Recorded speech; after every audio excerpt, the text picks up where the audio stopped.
No te estás quedando sordo. Alguien ha estado poniendo algo en tu bebida.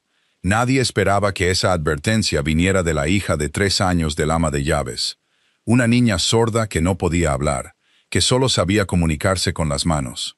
En medio de la fiesta de compromiso más extravagante de la dinastía mafiosa más poderosa de Nueva York, la pequeña se acercó en silencio. Tomó la mano del hombre más poderoso del AMPA y luego comenzó a hacer señas con desesperación. Durante meses, Lorenzo Duca había creído que estaba perdiendo lentamente el oído. Culpaba a todos esos años vividos entre sangre y disparos. Pero si esos gestos pequeños y frágiles eran ciertos, entonces la persona más peligrosa de toda su vida nunca había sido el enemigo de ahí fuera. Ahora, quédate con nosotros hasta el final de esta historia. Te prometemos que el giro final es de esos que te dejan sentado en silencio durante mucho, mucho tiempo, antes de que puedas reaccionar. Querrás saber qué le hizo una niña descalza con un conejo tuerto a un hombre que gobernaba la mitad de Nueva York. Querrás saber cómo una mujer con un vestido rojo vino, bebiendo champán bajo una lámpara que costaba más que las casas de la mayoría de la gente, logró engañar a un rey de la mafia durante 3 años. Y querrás saber qué hizo Lorenzo Duca la noche en que finalmente entendió quién dormía realmente a su lado. Así que, sírvete un café, apaga las luces y deja que el mundo exterior desaparezca por un rato. Muy bien, empecemos. Se suponía que la noche sería perfecta, el tipo de noche que termina fotografiada en la portada de las revistas de sociedad, de la que se susurra en los clubes de campo, la que se repite en la memoria de cada invitado que tuvo la suerte de ser invitado.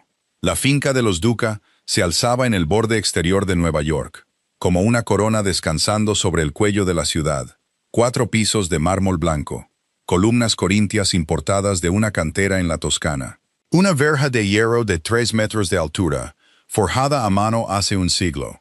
Esa noche estaba patrullada por 12 guardaespaldas con trajes negros a medida. Llevaban auriculares discretos.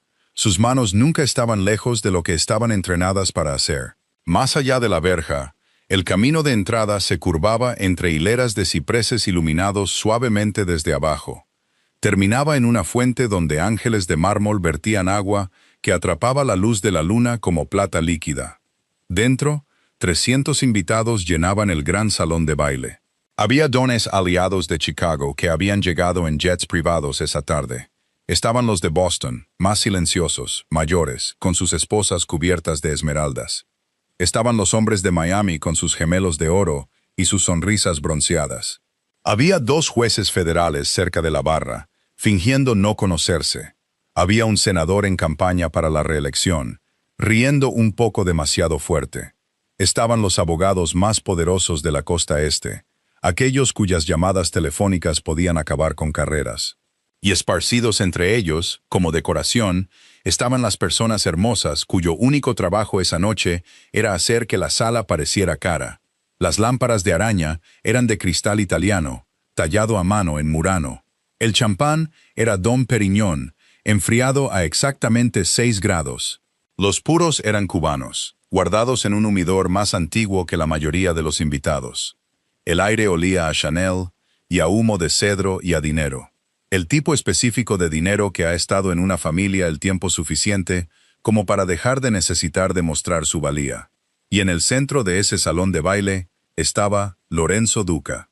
38 años, alto, de hombros anchos, con una mandíbula fuerte que se había roto una vez a los 22 y que fue arreglada por un médico que ya no ejercía. Una leve cicatriz recorría la parte inferior de su mandíbula izquierda. Un recuerdo de una emboscada en un estacionamiento el año que cumplió 24. La noche en que se convirtió en un hombre, sus enemigos dejaron de subestimarlo. Su cabello era oscuro, corto, con los primeros indicios de canas en las sienes. Su traje de 3 piezas era de color carbón, hecho a medida 2 meses antes en Milán por un hombre cuyo abuelo había vestido al abuelo de Lorenzo. Estrechaba manos, besaba mejillas. Aceptaba felicitaciones con una sonrisa. La sonrisa era ensayada. Siempre lo había sido. Era la sonrisa de un hombre que había aprendido muy temprano en la vida que la mayor arma que lleva un hombre poderoso es la habilidad de no revelar nunca nada verdadero a nadie en esa sala. Lorenzo Duca era la imagen de un hombre que lo tenía todo. Un imperio, un nombre, una mujer en su brazo que podría haber modelado para un pintor del Renacimiento. Un futuro que se extendía hacia adelante como un pasillo de mármol. Pero algo andaba mal. Algo había estado mal durante 4 meses. No podía explicarlo. No podía señalar un momento específico en que había comenzado. Solo sabía que debajo de la noche perfecta, debajo de la sonrisa perfecta, debajo de la vida perfecta, algo dentro de él se estaba desmoronando en silencio y con paciencia. Al otro lado del salón, moviéndose entre la multitud como una lenta corriente de seda roja, estaba Serena Romano, 32 años, la única hija de don Salvatore Romano, el anciano patriarca de la familia Romano del norte de Nueva Jersey, un nombre que había estado al lado del nombre Duca durante más de 40 años. Las dos familias habían compartido territorio, enemigos, funerales. Lo que nunca habían compartido hasta esa noche era la sangre. Se suponía que este compromiso era el momento que lo cambiaría todo. Una fusión disfrazada de matrimonio. 2 imperios convirtiéndose en una sola línea de sangre. Serena había sido criada para esto. Cada postura, cada sílaba, cada cuidadosa pausa entre sus frases había sido ensayada desde la infancia. Por una madre que había entendido, antes de que Serena pudiera siquiera caminar, que la belleza en su mundo no era un regalo, era una herramienta. Y Serena Romano era hermosa de esa manera específica y cara. No la belleza llamativa de una mujer joven que todavía está aprendiendo lo que su rostro puede hacer. El otro tipo, el que había sido pulido durante tanto tiempo que ya no parecía un esfuerzo. Su cabello oscuro caía en suaves ondas más allá de sus hombros, atrapando la luz de la lámpara cada vez que se giraba. Su vestido era de terciopelo rojo vino, ceñido al cuerpo, lo suficientemente largo como para barrer el suelo de mármol mientras se movía. Pendientes de diamantes brillaban en sus orejas, reliquias de su abuela, usados solo en noches importantes.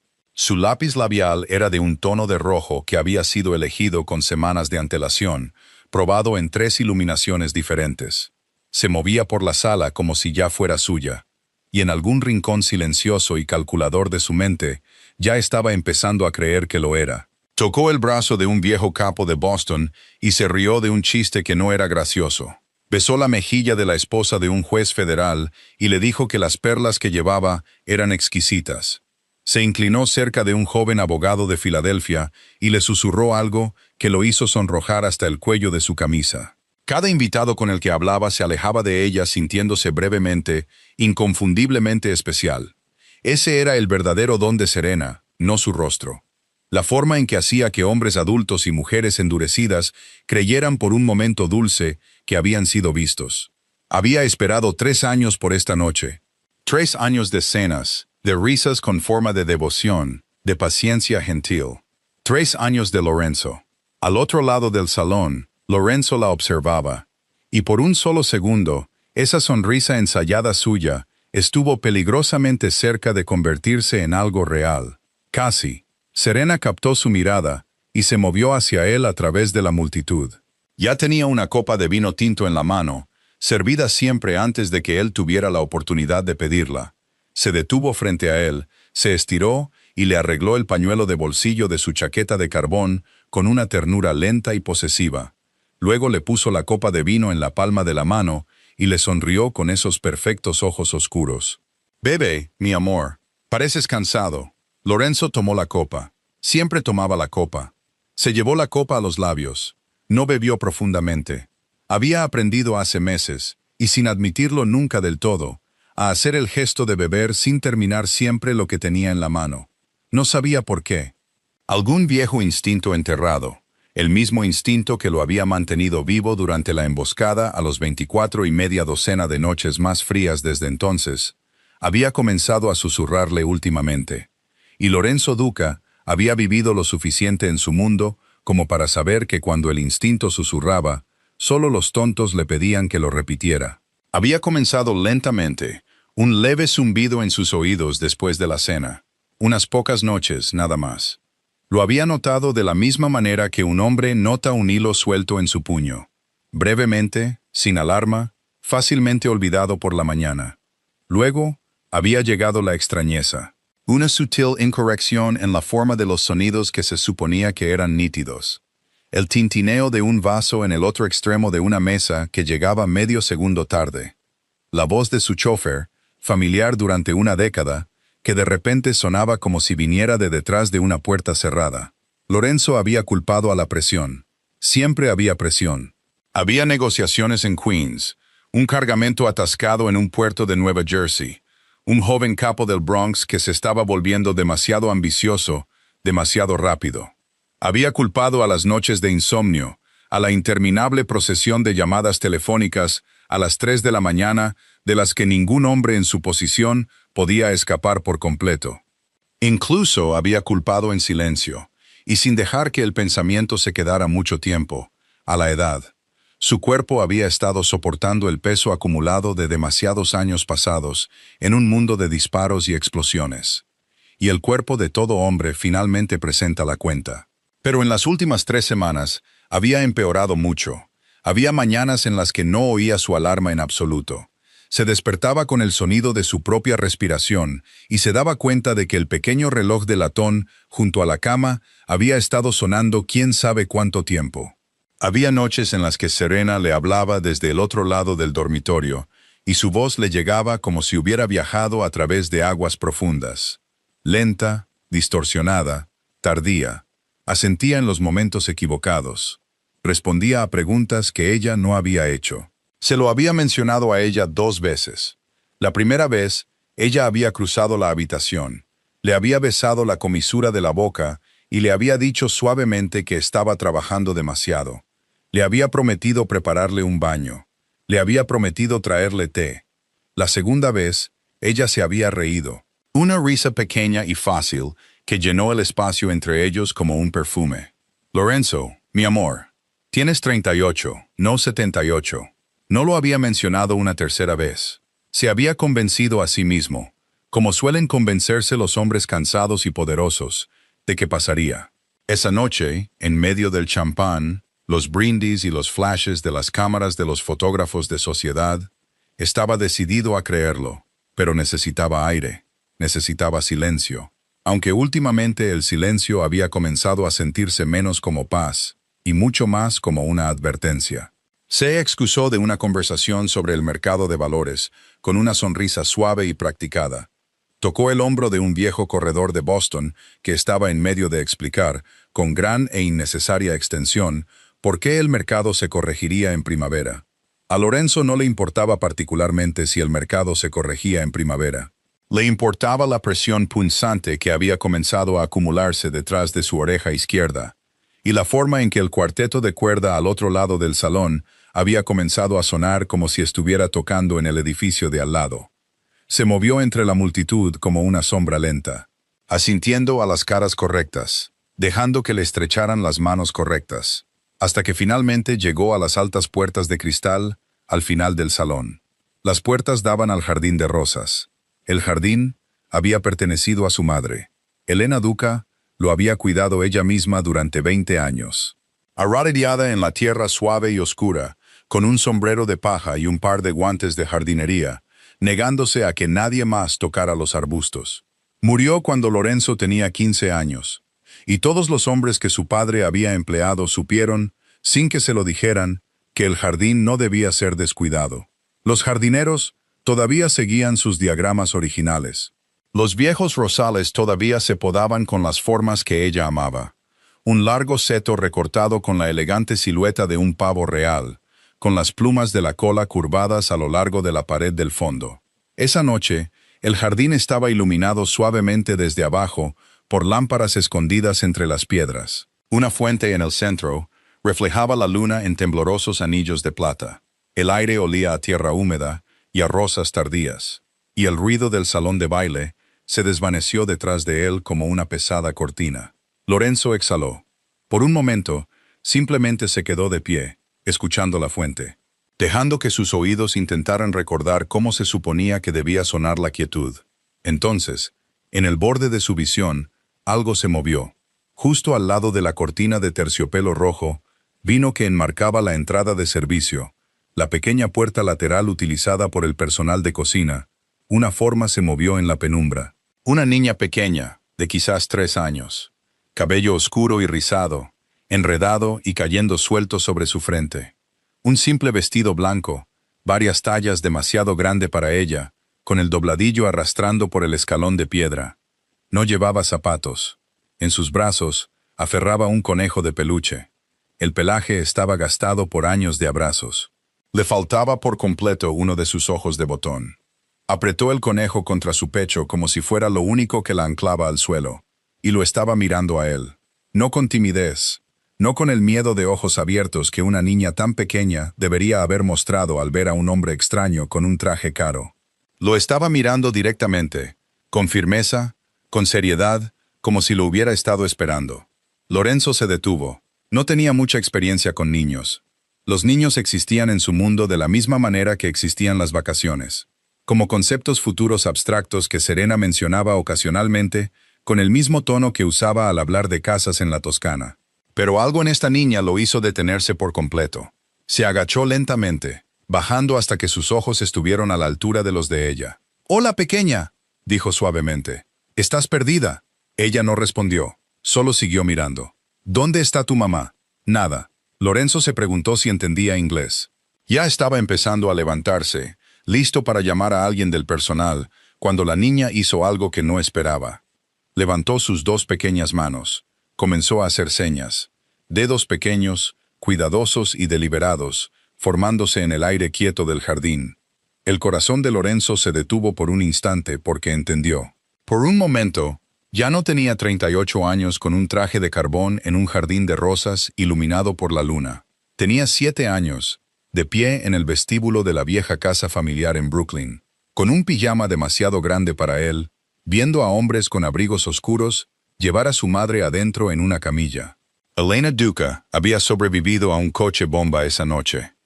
La bomba estaba destinada a su padre, don Vittorio Duca. Pero Vittorio llegaba tarde, y Elena había bajado primero al camino de entrada, sosteniendo una pequeña bolsa de pasteles que había comprado en una panadería de Little Italy. La explosión la había lanzado casi 10 metros. Había sobrevivido. Sus piernas finalmente se curaron. Sus manos, milagrosamente, habían salido casi ilesas. Pero sus oídos nunca volvieron a funcionar. Ni una sola palabra de sonido hablado. Durante el resto de su vida, se negó a amargarse. Eso siempre fue lo que más le impresionó a Lorenzo de ella. Incluso cuando era un niño pequeño, ella se había negado.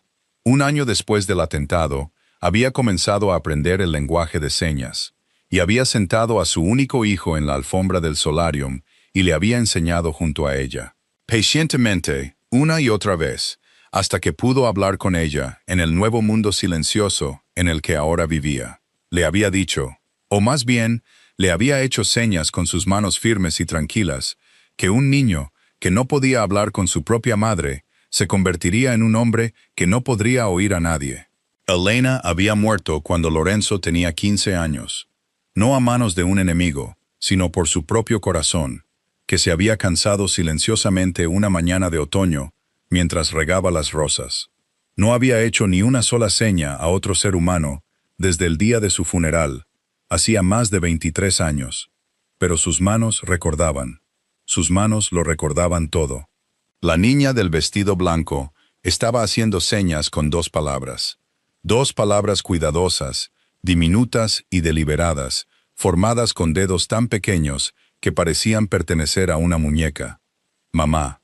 Miedo. Un frío recorrió la espalda de Lorenzo. Un frío específico y paciente que todos sus años en el AMPA nunca le habían enseñado. Había sentido miedo antes, y rabia antes, y la extraña calma entumecida que llega en los segundos antes de la violencia. Nunca había sentido esto. Esto se sentía como algo más antiguo, algo más silencioso, algo que una madre podría sentir cuando se despierta en la oscuridad y aún no sabe por qué. Se agachó aún más sobre la piedra, suavizando sus manos para que sus propias señas fueran gentiles y claras. ¿Dónde está tu mamá? La niña giró ligeramente la cabeza y señaló hacia la puerta de servicio, todavía entreabierta unos centímetros hacia la luz amarilla del otro lado. Y desde algún lugar, al otro lado de esa puerta, le llegó un sonido. Una voz fría y cortante que atravesó la gruesa madera, los ecos lejanos del cuarteto de cuerda, el murmullo de la fuente detrás de él. Una voz que Lorenzo conocía tan íntimamente como su propio reflejo. Serena. Lorenzo había oído a Serena usar muchas voces en los 3 años que habían estado juntos. Había oído la voz suave y persuasiva que usaba en el desayuno, cuando se inclinaba sobre la mesa con el pelo aún suelto del sueño y le preguntaba si había descansado bien. Había oído la voz aguda y precisa que usaba por teléfono con sus coordinadores de eventos, negociando precios, corrigiendo a los floristas, despidiendo la incompetencia con una sola sílaba cortante. Había oído la voz cálida que usaba en las cenas familiares con sus tías ancianas, la voz educada que usaba con los senadores, la voz baja y aterciopelada que usaba en la oscuridad de su dormitorio. Nunca había oído esta voz. Se puso de pie lentamente, manteniendo su movimiento suave para no alarmar a la niña. Ella había apretado el conejo tuerto contra su pecho. Sus pequeños hombros se habían curvado hacia adentro, de la misma manera que el cuerpo de un niño se acurruca cuando reconoce el peligro sin tener todavía un nombre para él. Sus ojos oscuros permanecieron en su rostro. Lorenzo se llevó un dedo a los labios y luego hizo una seña suavemente. «Quédate aquí, vuelvo enseguida». La niña asintió una vez. Un solo asentimiento serio, como un pequeño soldado aceptando una orden que no entendía del todo pero que tenía la intención de obedecer por completo. Lorenzo se giró y se dirigió en silencio hacia la puerta de servicio. Sus zapatos no hacían ruido sobre la piedra. Viejo entrenamiento, viejos instintos. La puerta había quedado entreabierta por quizás 3 dedos de espacio. No lo suficiente para ver a través, pero sí para que el sonido se escapara al aire del jardín, como humo escapando de una habitación en llamas. La voz de Serena llegó a través de la madera, aguda y baja. «Te dije que mantuvieras a esa niña en su habitación. Te lo dije muy claramente, Sofía. O necesito decirlo en un idioma que realmente entiendas». Luego otra voz, más suave, temblorosa. La voz de una mujer, susurrada, apologética, impregnada de un suave acento italiano que convertía cada sílaba en un pequeño acto de autodefensa. «Lo siento, señorita Serena. Se escapó mientras subía las bandejas. No volverá a pasar. Prometo que no volverá a pasar. Si esa niña aparece frente a uno solo de mis invitados esta noche», dijo Serena, cortando la otra voz como un par de tijeras cortando un hilo. «Estás acabada. ¿Me entiendes? Esto no es una advertencia. Este es el final de la conversación». Silencio, luego muy bajo. «Sí, señorita Serena. Y límpiate la cara antes de volver a salir.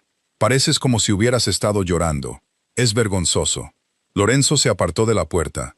Se quedó allí un largo momento en el aire fresco de la noche. La fuente murmuraba suavemente detrás de él. La luna estaba fija sobre el seto de pavo real que su madre había moldeado a mano hacía más de 20 años. Sabía que Serena podía ser exigente. Dirigía su propia empresa de eventos de lujo. Era precisa, meticulosa, intransigente. Siempre había archivado esas cualidades en su mente bajo la palabra profesional. De la misma manera que un hombre archiva pequeñas dudas que no tiene tiempo de examinar. Pero lo que acababa de oír a través de esa puerta no había sido profesionalismo. Eso había sido algo completamente diferente. Lorenzo se volvió hacia la niña. Todavía estaba allí, sentada en el bajo escalón de piedra al borde del jardín. Todavía lo observaba con esos ojos oscuros y firmes que parecían demasiado viejos para un rostro tan pequeño. No se había movido ni un solo centímetro de donde la había dejado. El conejo seguía apretado contra su pecho. Sus pies descalzos seguían metidos bajo el dobladillo demasiado grande del vestido blanco. Se agachó lentamente de nuevo, apoyando su peso en una rodilla para no parecer una torre sobre ella. La fuente murmuraba en algún lugar detrás de él. Desde el interior del salón, amortiguado por el cristal y la distancia, pudo oír al cuarteto de cuerda comenzar un vals más lento. Hizo una seña con cuidado. «¿Cómo te llamas?» Ella consideró la pregunta por un momento, inclinando ligeramente la cabeza hacia un lado. Sus rizos enredados cayeron sobre su mejilla. Luego, sus pequeños dedos se movieron con el tímido orgullo de una niña que había practicado su propio nombre muchas veces frente a un espejo. «Emma, Emma es un nombre precioso», le respondió Lorenzo con señas. «¿Sofía es tu mamá?» Ella asintió de inmediato, y algo en su rostro se iluminó. Un orgullo pequeño y feroz que no tenía nada que ver con una fiesta, una casa o un jardín de rosas. Solo el orgullo de una hija nombrando a su madre. «Tu mamá te quiere mucho», le hizo saber Lorenzo. Y entonces Emma, de 3 años, descalza, tan pequeña que la parte superior de sus rizos no le habría llegado a la cadera si él hubiera estado de pie, lo miró con esos serios ojos oscuros y levantó sus pequeñas manos una vez más. Lo que le dijo a continuación cayó en el centro del pecho de Lorenzo como una piedra pesada cae en aguas tranquilas y oscuras. «Mamá llora por la noche. La oigo». Lorenzo no respondió de inmediato. La miró a ella, a sus cuidadosas manitas, todavía suspendidas en el aire entre ellos, esperando. Al conejo tuerto y gastado apretado contra su pecho, a los pies descalzos sobre la piedra fría, al vestido blanco demasiado grande que casi con seguridad había sido cosido para otra niña en otra casa, en otra vida. Algo se movió incómodamente dentro de su pecho, algo que no sabía qué hacer consigo mismo. «¿Cómo la oyes?», le preguntó con señas. Emma levantó su pequeña mano y la presionó contra su propio pecho, sobre su corazón. Luego lo miró de nuevo, absolutamente seria. «Lo siento aquí». Lorenzo no tenía una palabra preparada para lo que esa respuesta le hizo.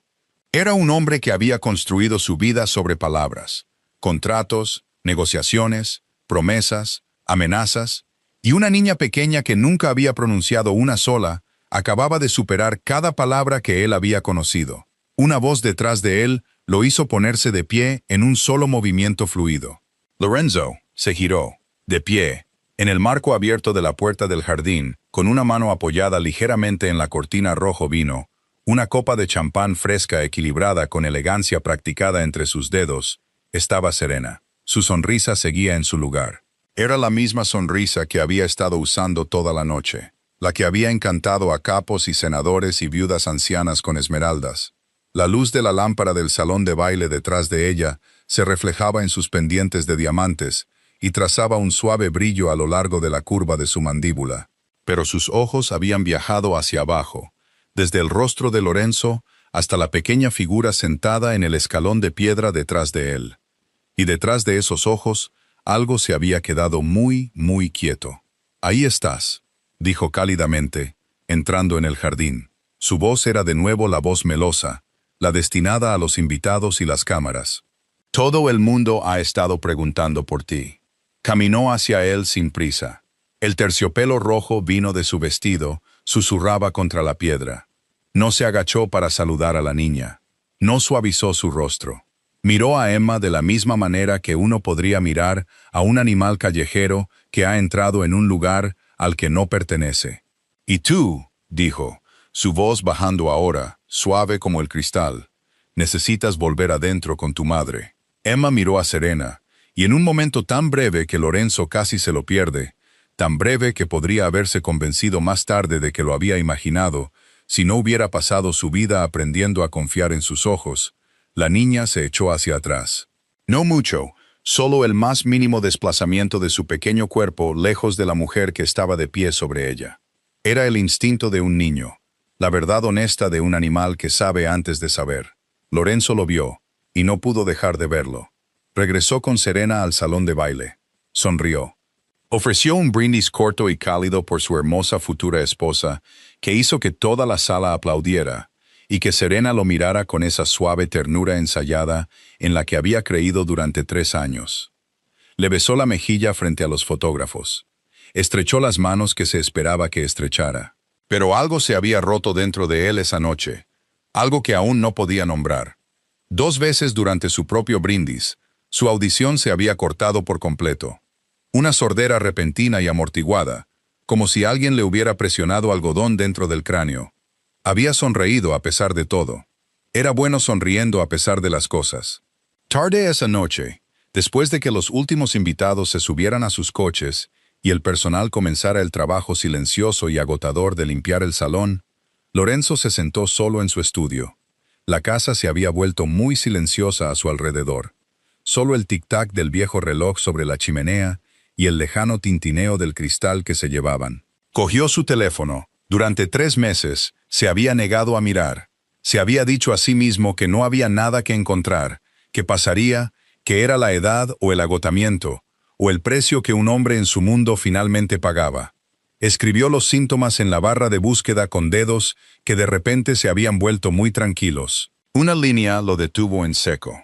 En casos raros, la pérdida auditiva progresiva sin una causa médica clara puede indicar una exposición prolongada a sustancias ototóxicas. Lo leyó 2 veces.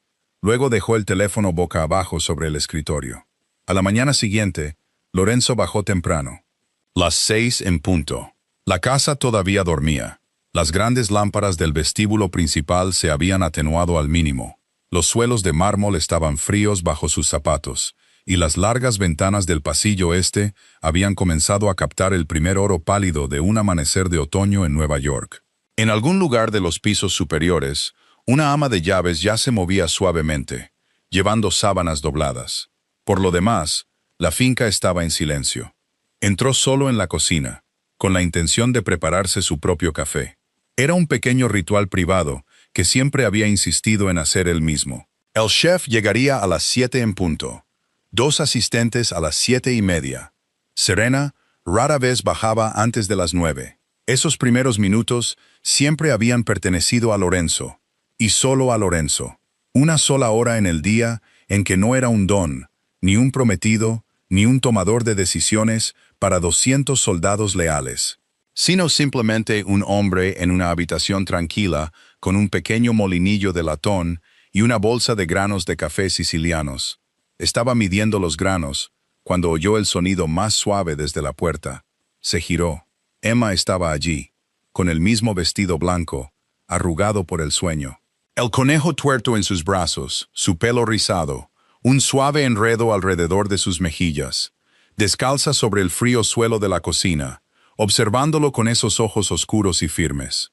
Lorenzo parpadeó. «Buenos días, Emma», le hizo una seña. Ella respondió. Luego, con cuidado, con el orgullo de una niña que ensaya una frase que todavía está aprendiendo. «Buenos días». Casi sonrió. «¿Tienes hambre?» Ella asintió. Buscó en la despensa, encontró una pequeña hogaza de pan de campo e hizo tostadas. Cortó las rebanadas en pequeños triángulos. Recordaba vagamente haber leído en algún lugar hace mucho tiempo que los niños preferían las tostadas en triángulos. Sirvió un pequeño vaso de zumo de naranja de la jarra del frigorífico. Puso ambos en la mesa baja del desayuno junto a la ventana. Emma se subió a la silla con enorme dignidad, colocó el conejo ordenadamente junto a su plato, como si también mereciera un sitio, y comenzó a comer. Lorenzo se quedó junto a la encimera con su propio café, observándola. Fueron los 6 minutos más extraños e inesperadamente pacíficos que había experimentado en meses. Entonces, en medio de un bocado, Emma lo miró. Mantuvo una mano en su tostada y con la otra hizo una seña. La mujer puso algo en tu taza. Lorenzo dejó su café sobre la encimera muy lentamente. «¿Qué has dicho?», le preguntó con señas, manteniendo el rostro tranquilo, las manos firmes. Emma dejó su tostada. Usó ambas manos ahora. Lo repitió más claramente esta vez, como hacen los niños cuando se dan cuenta de que los has oído, pero quieren estar seguros. La mujer hermosa puso algo en tu taza. La vi. La cocina se quedó muy silenciosa. Cuando le hizo la seña, Emma lo pensó. Levantó unos dedos y contó de una manera que no seguía ninguna lógica, el tiempo de una niña de 3 años. Luego hizo una seña. Muchas veces, cuando no estabas mirando. El aire en la cocina se sentía diferente. Lorenzo miró la taza de café en su mano. Pensó en la extraña y pesada fatiga que había puesto fin a tantas noches recientes. En las mañanas que se había despertado como si saliera del fondo de un agua espesa y oscura. Pensó en la palabra que había leído la noche anterior. Ototóxico. Dejó la taza. No volvió a beber de ella. Lorenzo Duca era un hombre que construía cosas. Organizaciones, contratos, imperios. Había pasado toda su vida adulta aprendiendo que los hombres que sobrevivían en su mundo no eran los más rápidos, ni los más ruidosos, ni los más brutales. Eran los que entendían una verdad simple y paciente. Nunca te mueves hasta que entiendes exactamente con qué estás lidiando. La ira sin información era un suicidio. La certeza sin evidencia era arrogancia. Y la arrogancia, en el mundo de Lorenzo, era el camino más corto hacia una tumba poco profunda. Así que no se enfrentó a Serena. Todavía no. Caminó de regreso por los silenciosos pasillos de la casa, con el mismo paso medido que había usado 1000 veces. Pasó junto a pinturas al óleo de antepasados que habían construido el nombre Duca, con piedra, sal y largos y fríos silencios. Pasó junto al alto reloj de pie, en el vestíbulo que su padre había traído de Palermo el año en que nació Lorenzo. Subió la escalera de mármol hasta su estudio privado en el segundo piso. Cerró la puerta detrás de él. La cerró con llave y cogió su teléfono. Llamó al doctor Vincenzo Bianchi. Bianchi había sido el médico personal de la familia Duca durante más de 25 años. Había tratado al padre de Lorenzo en su última enfermedad. Había firmado los papeles del informe de la autopsia de Elena la mañana de otoño en que murió junto a sus rosas. No era el médico que Serena había recomendado hacía 4 meses. Un especialista de voz suave, con una consulta en el Upper East Side, que le había asegurado a Lorenzo una y otra vez que todo era probablemente estrés y que podía observarse con paciencia. «Vincenzo», dijo Lorenzo en voz baja, cuando el viejo médico respondió, «Necesito un análisis de sangre completo y una prueba de toxicología completa. Discreto. Te lo explicaré más tarde». Hubo una pequeña pausa en la línea. Bianchi no hizo preguntas. Nunca las había hecho. «Ven esta tarde. Mantendré la consulta cerrada». Lorenzo terminó la llamada. Luego fue a buscar a Sofía. La encontró en el segundo piso, en el pasillo doblando sábanas limpias en el alto armario de cedro, fuera de las suites de invitados. Tenía las mangas remangadas. Su cabello oscuro estaba recogido en un moño apretado en la nuca. Se movía con la pequeña y rápida eficiencia de una mujer que había aprendido a ser invisible en las habitaciones de gente poderosa. Lo vio venir y bajó la mirada de inmediato. Su mandíbula se tensó. «Don Duca, siento mucho lo de anoche. Emma se escapó. No es por eso, Sofía». Ella se detuvo, con las manos todavía sosteniendo una sábana doblada contra su pecho. «¿Cuánto tiempo llevas trabajando aquí?», preguntó Lorenzo. Ella levantó la vista con cautela. «Casi 2 años, don». «¿Cuánto tiempo lleva Emma sorda?». Algo complicado pasó por su rostro. Sorpresa, agotamiento, un dolor muy antiguo y muy profundo. «Desde que nació, don. Empezó a hacer señas a los 14 meses. Aprende muy rápido». Hizo una pausa, como si se hubiera enseñado a sí misma hace mucho tiempo a no estar demasiado orgullosa dentro de esta casa en particular. «Es muy inteligente». «Lo es», dijo Lorenzo simplemente. Dio un pequeño paso más cerca. «Quiero que sepas que en esta casa, a partir de este momento, ella está a salvo. Y quiero que sepas que nadie volverá a amenazar tu trabajo. Nunca más». Sofía lo miró, con los ojos llenos de agua. Apretó los labios con fuerza, le dio un único y silencioso asentimiento, y bajó la cara de nuevo hacia las sábanas dobladas en sus brazos. Lorenzo se giró y se alejó. Detrás de él, en el pasillo todavía iluminado por el sol, oyó la exhalación más suave y contenida. El sonido de una mujer que había estado conteniendo la respiración durante mucho, mucho tiempo. De vuelta en el estudio, Lorenzo cerró la puerta con llave por segunda vez. Cruzó hasta el amplio escritorio de caoba que había pertenecido a su padre y al padre de su padre antes que él. Y abrió el delgado portátil de plata que había sido construido a medida por un contratista privado en Zúrich. Escribió una larga cadena de credenciales en la interfaz de seguridad. La pantalla parpadeó una vez, y luego se abrió en una cuadrícula de transmisiones en vivo.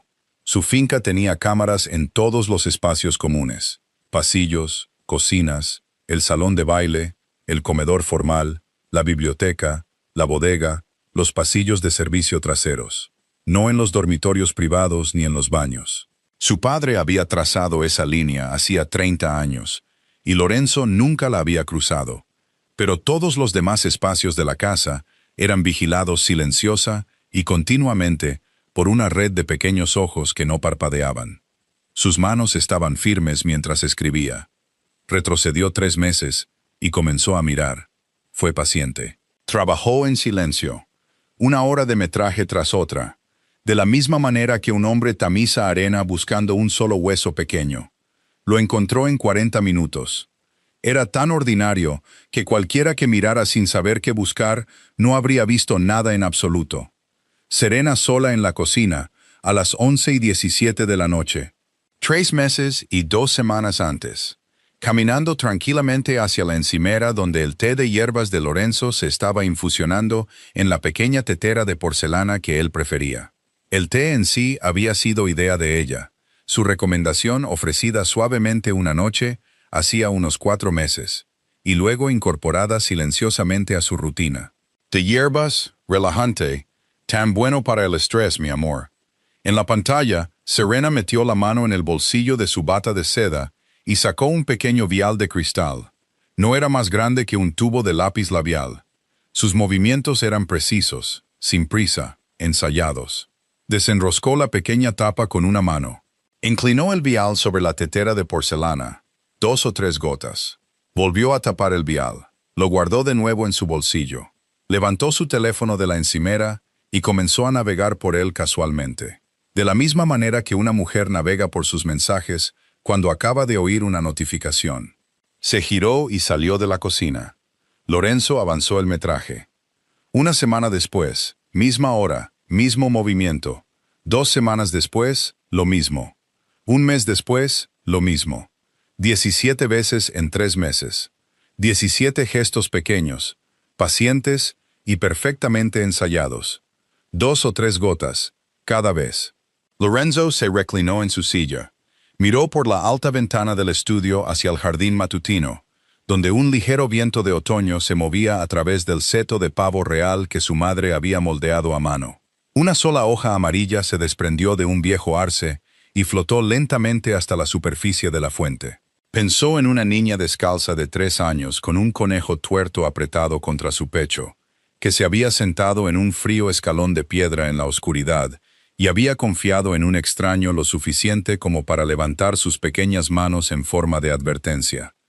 Pensó en todas las cosas que los niños ven y en todas las cosas que los adultos fingen que no ven. Por primera vez en 4 meses, su mente estaba completa y aterradoramente clara. No le dijo a nadie lo que había encontrado. Todavía no. Llamó a su abogado personal, un hombre tranquilo de pelo canoso llamado Aldo Ferretti, que había redactado contratos para la familia Duca durante los últimos 18 años. No le dio ninguna explicación. Simplemente le instruyó que se preparara un conjunto de instrucciones, se sellaran, se notarizaran, se archivaran en 3 bufetes de abogados diferentes y se guardaran hasta nuevo aviso. Aldo no preguntó por qué. Nunca lo hacía. Lorenzo llamó de nuevo al doctor Bianchi. Organizó que las grabaciones de seguridad se copiaran en 2 unidades encriptadas, una para permanecer en la caja fuerte de la casa, la otra para ser almacenada en una bóveda bancaria en Manhattan, bajo un nombre que no aparecía en ningún documento de los Duca. Luego esperó 3 días por los resultados de toxicología. Continuó moviéndose por la casa como si nada hubiera cambiado. Besó la mejilla de Serena por la mañana. Escuchó su charla sobre la distribución de los asientos para la boda, sobre la villa toscana que había reservado para su luna de miel, sobre el color de la mantelería para la recepción. Asintió en los momentos adecuados, sonrió en los momentos adecuados. No bebió ni una sola taza del té de la noche. No bebió el vino que ella servía. Comió solo lo que venía directamente de las manos del chef, y bebió solo de botellas que él mismo abría. Serena no notó nada. Eso, en sí mismo, le dijo todo lo que necesitaba saber sobre ella. Al tercer día, a las 4:10 de la tarde, sonó su teléfono. La voz de Bianchi tenía ese tono cuidadoso y específico que usan los médicos cuando entregan algo que desearían no tener que entregar. Lorenzo, necesito que vengas ahora mismo. En la sala de examen privada del 2º piso de la clínica de Bianchi, el viejo doctor dejó una delgada carpeta sobre el escritorio entre ellos. No se sentó. Sulfato de gentamicina, dijo en voz baja. Lorenzo no dijo nada. Esperó. Un antibiótico. Perfectamente legal en el contexto médico adecuado. pero en dosis subclínicas sostenidas durante meses, en alguien que no tiene receta para ello, es conocido por una cosa por encima de todas las demás. Bianchi golpeó suavemente la carpeta. Es ototóxico. Daña las delicadas estructuras del oído interno. Lenta, progresiva, permanentemente. Si la exposición continúa lo suficiente. Inodoro, insípido, indetectable. A menos que alguien pensara en buscarlo específicamente. Alguien había investigado esto con mucho cuidado. Alguien había sido paciente. Alguien había querido que pareciera un declive natural, como el estrés, como la edad, como la mala suerte. Bianchi lo miró por encima del borde de sus viejas gafas de alambre. Si hubieras continuado otros 2 meses, Lorenzo, el daño se habría vuelto irreversible. Tienes mucha suerte. Lorenzo condujo a casa. En el camino pensó en las manos de Serena sirviéndole el té cada noche durante 3 años. Pensó en su voz, cálida y divertida, diciendo, «Tienes 38, mi amor, no 78». Pensó en un par de manos pequeñas en el jardín oscuro. La mujer hermosa puso algo en tu taza. ¿Qué hace un hombre cuando se da cuenta de que la cosa más peligrosa de toda su vida ha estado sentada frente a él en el desayuno, sonriendo? Esa noche, Lorenzo hizo otra llamada. Marco Ricci llegó a la finca antes del amanecer. Tenía 65 años. Su cabello se había vuelto completamente blanco hacía casi una década. Llevaba un abrigo oscuro liso, sobre un traje oscuro liso. El tipo de ropa que un hombre elige, cuando ha pasado 40 años aprendiendo que ser recordado por extraños es una responsabilidad profesional. Había servido a don Vittorio Duca durante más de 30 años como consigliere. El consejero, la voz silenciosa al hombro del don, el hombre que hablaba en un susurro y era obedecido tan fuerte como un grito. Cuando Vittorio murió, Marco se quedó con su hijo. Conocía a Lorenzo desde que Lorenzo tenía 7 años, y todavía cojeaba un poco por el atentado que le había quitado el oído a su madre. Sus ojos eran tan afilados como una navaja de afeitar. No se habían suavizado con la edad. Si acaso, se habían vuelto más silenciosos, y ser más silencioso era, en el mundo de Marco Ricci, una forma de agudeza en sí misma. Se sentó frente a Lorenzo en el estudio. Aceptó una pequeña taza de espresso. Esperó. «Marco», dijo Lorenzo, «necesito que investigues a la familia Romano. Cada transacción, cada reunión en los últimos 6 meses, cada capo, cada contacto, cada teléfono que ha hablado con el teléfono de don Salvatore». Marco no preguntó por qué. Nunca había preguntado por qué, ni una sola vez en 3 décadas. Simplemente asintió, bebió el resto de su espresso de un solo trago lento, dejó la taza y se fue. 3 días después, regresó con una gruesa carpeta y la colocó sobre el escritorio de Lorenzo. Don Salvatore Romano se había estado reuniendo en secreto durante los últimos 5 meses con 4 capos de bajo rango de la familia Duca. Hombres pequeños, hombres ambiciosos, hombres que sentían que habían sido pasados por alto. Se habían reunido en un restaurante tranquilo en los suburbios de Nueva Jersey, en un reservado que la organización Romano había utilizado durante décadas. Se habían hecho promesas. Ascensos, territorio adicional, acceso a rutas de envío que habían sido controladas por los lugartenientes de Duca desde que el padre de Lorenzo era un hombre joven. Lentamente, mientras Marco exponía los documentos uno por uno, la forma del plan se fue enfocando. Después de la boda, Lorenzo sería declarado no apto para liderar. Su enfermedad progresiva y misteriosa, cuidadosamente documentada por el especialista que Serena había insistido en que viera, se presentaría al consejo familiar como una tragedia de la naturaleza. Serena, como su esposa legal, tendría el poder notarial que habían redactado 6 meses antes por su gentil sugerencia. Don Salvatore intervendría para ayudar a la organización Duca durante la difícil transición. En 1 año, la familia Duca sería absorbida silenciosamente por la familia Romano. Sin guerra, sin sangre, sin titulares, solo veneno y paciencia. El imperio que el padre de Lorenzo había construido con 40 años de su vida y una gran cantidad de sangre simplemente dejaría de existir en silencio. Marco lo miró a través de la carpeta. ¿Qué hacemos ahora? Don Lorenzo. Lorenzo se giró hacia la alta ventana del estudio. Afuera, El viento se movía a través del jardín de rosas de su madre. Los pétalos caían en lentas espirales en el aire de octubre, uno por uno, sobre el agua de la fuente. «Les daremos exactamente la boda que quieren», dijo. «Pero se la daremos a mi manera». Se volvió hacia Marco. «¿Recuerdas a mi madre, Marco?» «Donna Elena». «Por supuesto». «¿Recuerdas lo que me enseñó?» Marco se permitió una pequeña y rara sonrisa. Que a veces las voces más silenciosas son las que más necesitan ser escuchadas. «Sí», dijo Lorenzo. «Exactamente eso». Esa noche, mucho después de que la casa se hubiera quedado en silencio y el último del personal se hubiera ido a casa, Lorenzo caminó por el estrecho pasillo que corría detrás de la cocina. Pasó por la pequeña despensa, la sala de la ropa blanca, la escalera trasera, utilizada solo por el personal de la casa. Al final del pasillo, escondida en un rincón que la mayoría de la gente de la finca nunca había visto, había una modesta puerta de madera. Llamó suavemente. Oyó un pequeño crujido desde adentro, el sonido de una silla que se empujaba hacia atrás. Luego la puerta se abrió y Sofía apareció en el estrecho hueco de luz amarilla, envuelta en un viejo cardigan de lana sobre un camisón de algodón liso. Sus ojos todavía estaban enrojecidos. Se había soltado el pelo para la noche, oscuro y ondulado sobre sus hombros. Se quedó helada al verlo. «Por favor, Sofía, entra conmigo. No te quedes en la puerta». Ella retrocedió hacia la pequeña habitación y él la siguió. Cerró la puerta silenciosamente detrás de él. La habitación era estrecha y limpia. Una cama individual contra una pared, una cómoda gastada, un crucifijo en un clavo sobre la almohada. En la cama, debajo de una fina colcha, Emma dormía, su pequeño cuerpo acurrucado de lado, su pelo rizado esparcido por la almohada. El conejo tuerto estaba metido bajo su barbilla, sujeto por un puño tan pequeño que podría haber desaparecido dentro de la palma de Lorenzo. Lorenzo se sentó lentamente en la silla de madera junto a la cómoda. Sofía se sentó en el borde de la cama, con cuidado de no despertar a su hija. Mantuvo las manos fuertemente entrelazadas en su regazo. «Sofía», dijo Lorenzo en voz baja, «necesito que me cuentes todo desde el principio».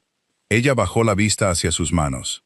Sus lágrimas comenzaron a caer en silencio. Le habló de su marido, un mecánico llamado Tommaso, que había muerto en un accidente de coche en una carretera mojada a las afueras de su pueblo en Sicilia hacía casi 2 años. Le habló de los meses posteriores, cuando ella y Emma habían vivido con casi nada. Le habló del primo lejano que una vez había hecho pequeños favores a la familia Duca y que le había escrito una carta de presentación cuando ella, finalmente, en su desesperación, decidió dejar todo atrás y venir a América. Le habló de los primeros meses en la casa, cuando estaba tan agradecida por el trabajo que casi no creía su propia buena fortuna. Luego le habló de las noches en que Emma, vagando silenciosamente por la gran casa con esos pequeños pies descalzos, había visto cosas que era demasiado joven para entender y demasiado pequeña para ser notada. Le habló de la vez que ella misma había entrado en la cocina y había sabido, como sabe una madre, que algo en la habitación acababa de hacerse que no debía ser visto. Le habló del día en que Serena la había acorralado en la despensa. «Si abres la boca», había dicho Serena, con una voz tan tranquila como una navaja plegada, «tu pequeña no tendrá madre». Sofía se había quedado en silencio. Había llorado por la noche. Había tenido miedo cada hora de cada día. Por Emma. Sabía que le estaba haciendo algo, don Duca, susurró. Emma intentó decírmelo con señas, pero ¿quién escucharía a una ama de llaves y a una niña que no puede hablar? Lorenzo le puso una mano cuidadosa y respetuosa en el hombro. «Protegiste a tu hija. Eso es lo único que una madre puede hacer». Miró hacia la niña dormida. «Nadie volverá a amenazarte. No a partir de esta noche». Sofía se derrumbó, no con las lágrimas del miedo, por primera vez en años, con las lágrimas de una mujer que finalmente, por fin, había sido escuchada. La noche antes de la boda era una tradición dentro de la familia Duca. Una tradición más antigua que el propio Lorenzo, más antigua incluso que su padre.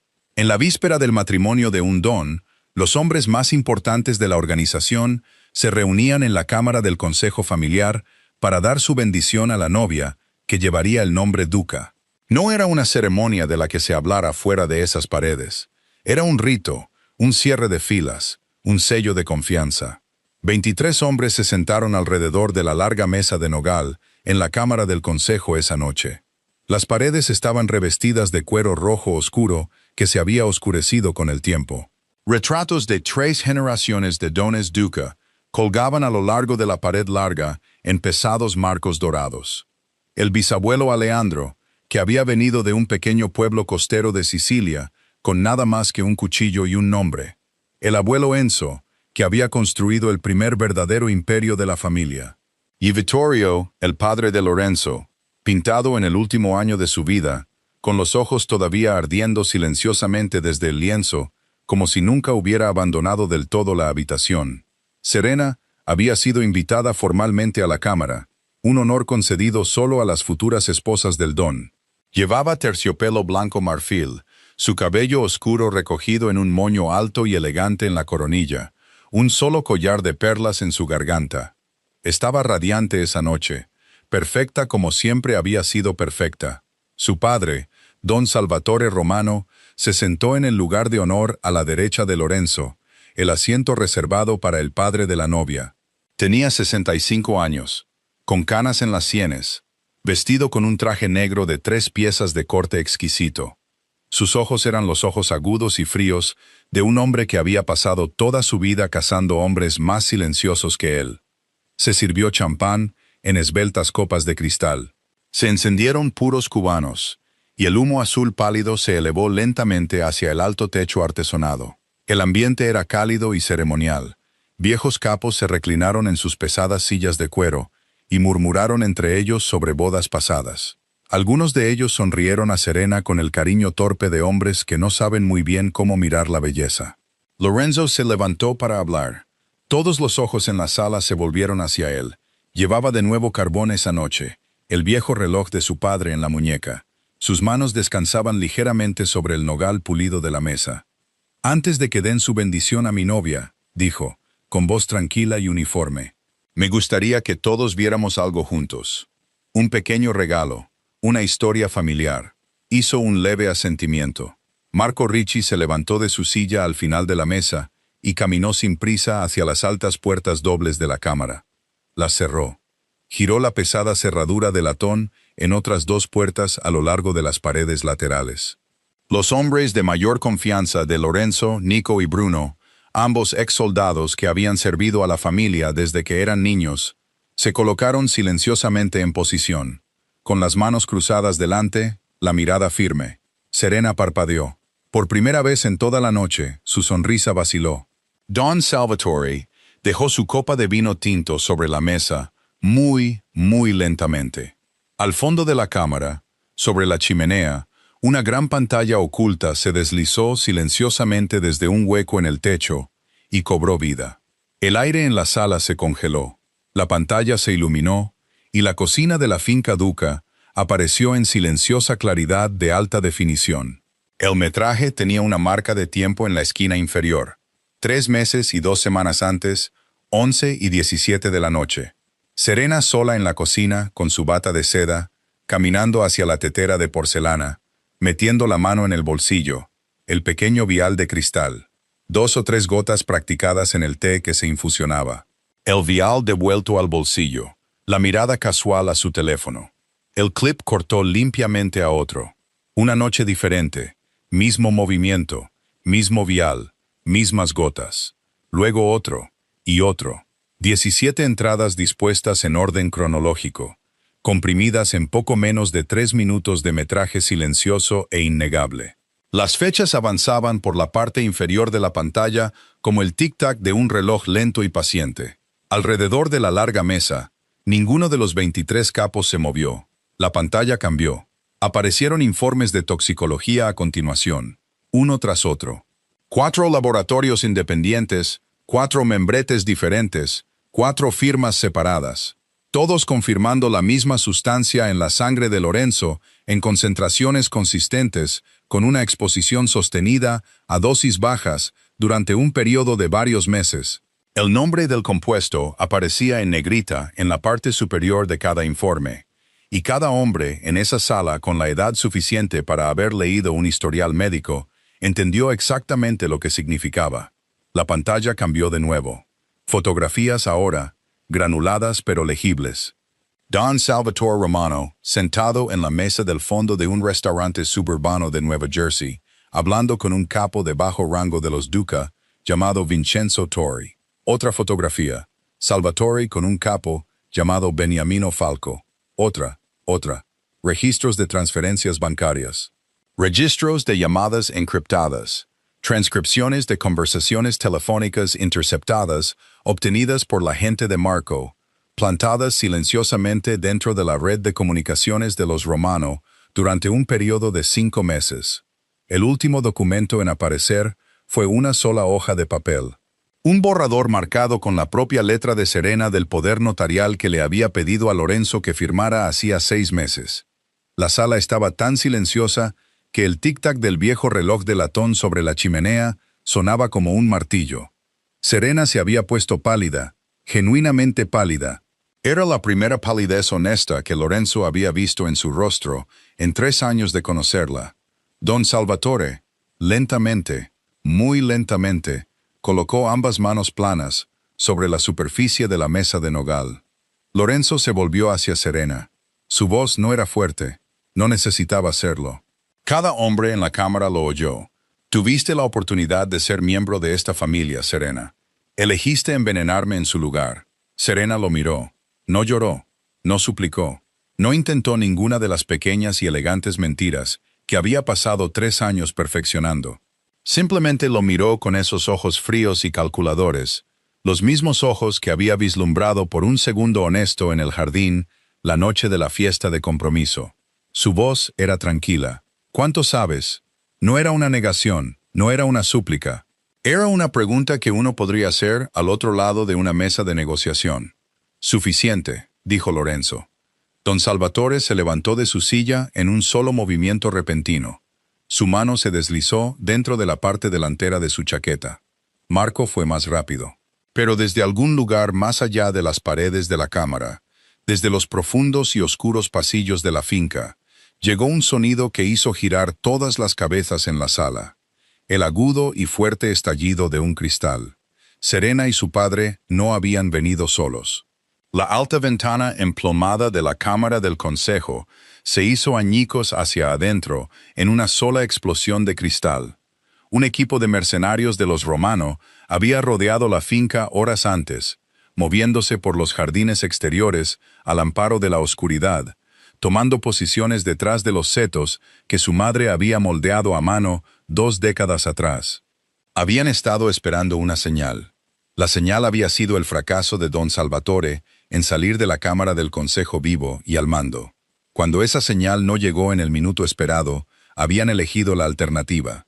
Una toma violenta y decisiva de la finca Duca, que terminaría la noche con una nueva bandera ondeando sobre el imperio.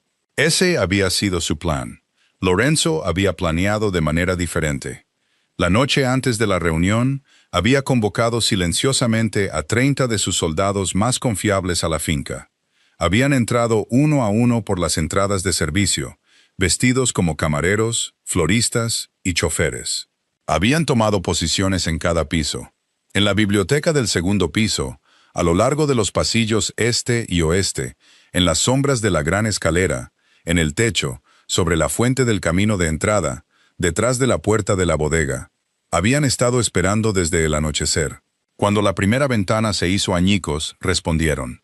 El sonido de los disparos se elevó a través de la gran casa, como una tormenta repentina. Una lámpara de araña se soltó de su anclaje en el techo del vestíbulo principal y cayó con un pesado rugido de cristal sobre el mármol de abajo. Los retratos de los viejos dones fueron atravesados limpiamente. El bisabuelo Alessandro, el abuelo Enzo, los ojos pintados de Vittorio, todos llevando las marcas de la noche, sin cambiar nunca su expresión. Puertas de madera más antiguas que el país se astillaron bajo las botas.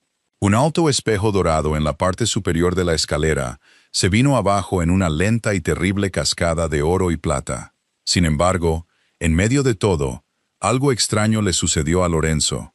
El sonido de la batalla se elevó a su alrededor, y luego, por primera vez en 4 meses, le llegó claramente, nítido, inmediato. Cada paso, cada orden gritada, cada cargador insertado en un rifle. Sus oídos, liberados por fin del lento veneno que había estado estrechando silenciosamente su mundo, comenzaban a oír de nuevo. Abajo, en la cocina, Sofía ya había levantado a Emma en sus brazos. El conejo tuerto estaba presionado entre sus dos pechos. Marco le había mostrado a Sofía la habitación segura oculta en el sótano inferior 3 días antes, con una voz tan baja que casi no la oyó. En caso de problemas. Ella había memorizado la ruta sin hacer una sola pregunta. Llevó a Emma por el pasillo de servicio, bajó la estrecha escalera de servicio, a través de una puerta que la mayoría del personal no sabía que existía, y entró en una pequeña cámara revestida de acero, construida bajo los cimientos de la finca. La puerta se selló detrás de ellos con un clic suave y pesado. Sofía abrazó a su hija con fuerza. Emma no lloró, simplemente miró a su madre con esos ojos oscuros y firmes, y levantó una pequeña mano. Estamos a salvo. En los pisos de arriba, Lorenzo se movía por la finca con una precisión fría y exacta. Había crecido en esta casa. Conocía cada pasillo, cada rincón, cada giro oculto. Cada lugar donde un hombre podía desaparecer y cada lugar donde un hombre podía ser encontrado. Marco coordinaba desde el estudio, con un teléfono en cada mano. Nico y Bruno montaban guardia en la puerta cerrada de la Cámara del Consejo, donde Serena y don Salvatore estaban sentados, pálidos e inmóviles, bajo un retrato del padre de Lorenzo. 40 minutos. 40 minutos fue todo lo que se necesitó. El asalto de los romanos se rompió y luego se derrumbó. Los que se rindieron fueron atados. Los que no, fueron tratados según la ley más antigua de la familia, en silencio y fuera de la vista. Cuando por fin todo terminó, Lorenzo estaba solo en el gran vestíbulo principal. Ceniza y polvo flotaban en el aire. Cristales rotos yacían esparcidos por el mármol como estrellas caídas. Oyó con perfecta claridad el sonido de sus propios pasos resonando en la piedra. Nítidos, limpios, vivos. Marco se acercó a su lado. «Ha terminado, don Lorenzo». Lorenzo asintió una vez. Luego, sin decir palabra, se dirigió a las escaleras del sótano. Descendió lentamente. En la puerta de la habitación segura, llamó con un ritmo específico. 3, luego 2, luego 1. La puerta se abrió. Sofía estaba allí, con Emma todavía en sus brazos. Emma miró a Lorenzo. Luego levantó una pequeña mano e hizo una seña con una sola palabra: a salvo. Lorenzo se arrodilló hasta que sus ojos estuvieron a la altura de los de ella. Sus manos estaban firmes. A salvo. El amanecer llegó lentamente. La finca estaba ahora en silencio, excepto por el suave sonido de los trabajadores moviéndose por el vestíbulo principal, desplegando pesadas lonas sobre las ventanas destrozadas, barriendo los cristales rotos en grandes cubos de lona. La lámpara de araña que se había caído en el gran vestíbulo yacía en ruinas brillantes contra el mármol. Su marco de plata retorcido, sus cristales restantes atrapando el primer rosa pálido de la luz de la mañana. Un viento fresco de octubre se movía a través de los marcos abiertos de las ventanas emplomadas y agitaba los pétalos caídos de las rosas en el jardín de más allá. Serena y don Salvatore habían sido entregados poco antes del amanecer. No a la policía. Nunca a la policía. Habían sido entregados al Consejo de las 5 familias, el tribunal silencioso y antiguo que gobernaba los asuntos de Lampa, de la misma manera que una constitución no escrita gobierna un país que no tiene un libro para escribirla. Lo que sucedió en esa sala fue decidido por una ley más antigua. Era una ley que Lorenzo no necesitaba presenciar. Solo había pedido una cosa al Consejo: que el jardín de rosas de su madre no fuera deshonrado con la vista de ello. Al amanecer, los activos de la familia Romano habían sido congelados por orden del Consejo.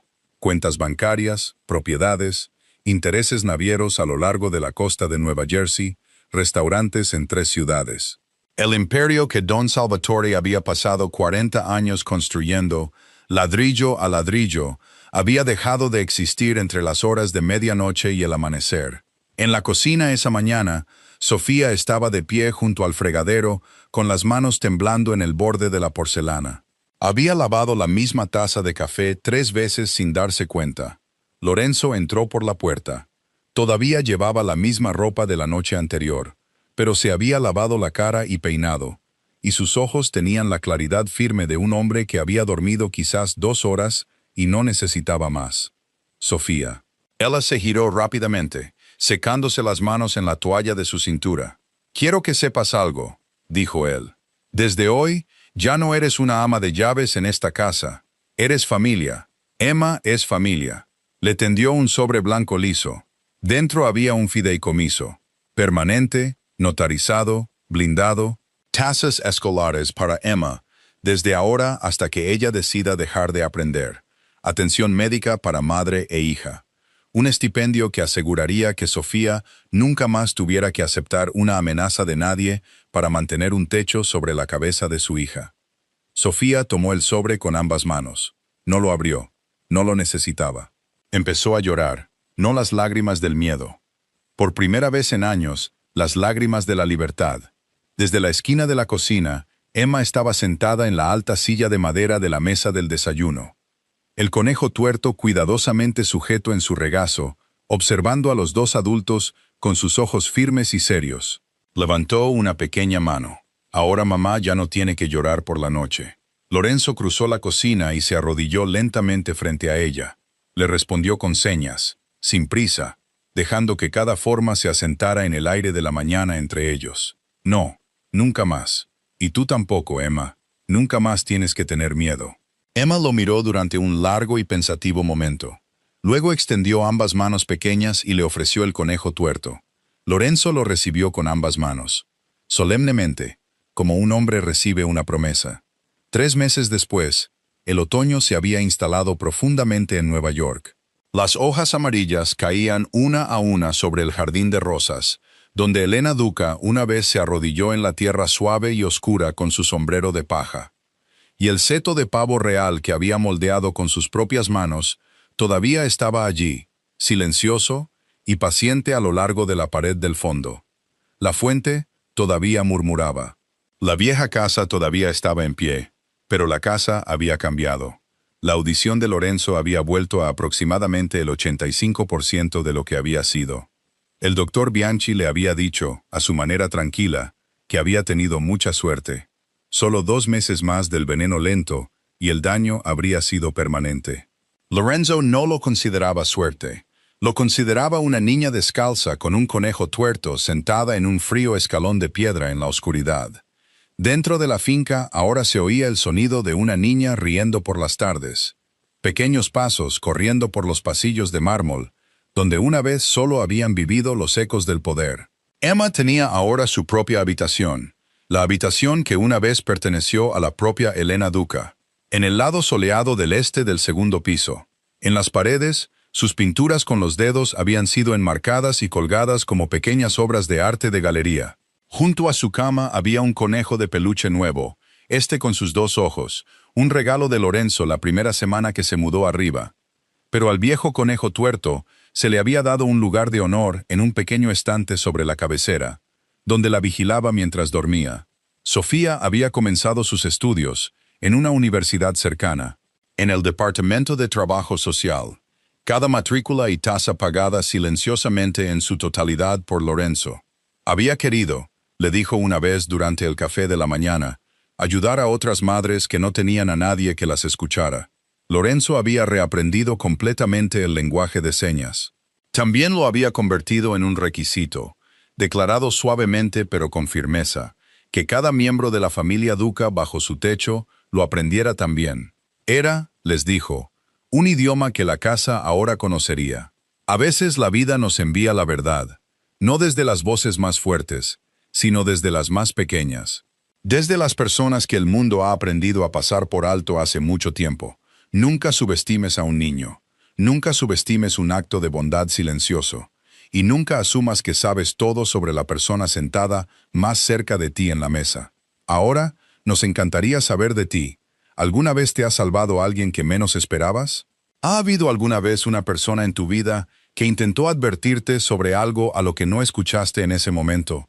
Por favor, comparte tu historia en los comentarios. Leemos cada uno de ellos, y tus palabras a menudo se convierten en la razón por la que alguien más se siente un poco menos solo esta noche. Si esta historia te ha conmovido de alguna manera, Por favor, tómate un momento para darle al botón de me gusta. Suscríbete a nuestro canal. Activa la campanita de notificaciones para no perderte lo que viene. Y comparte este video con alguien que te importe. Tu apoyo es lo que hace que historias como esta lleguen a personas de todo el mundo. De parte de todos nosotros aquí, te deseamos a ti y a tu familia una semana llena de paz, de buena salud, de alegría tranquila y de la compañía de personas que realmente te quieren. Que tus días sean amables y tus noches cálidas. Hasta entonces, cuídense los unos a los otros, y nos veremos en la próxima historia. Adiós por ahora.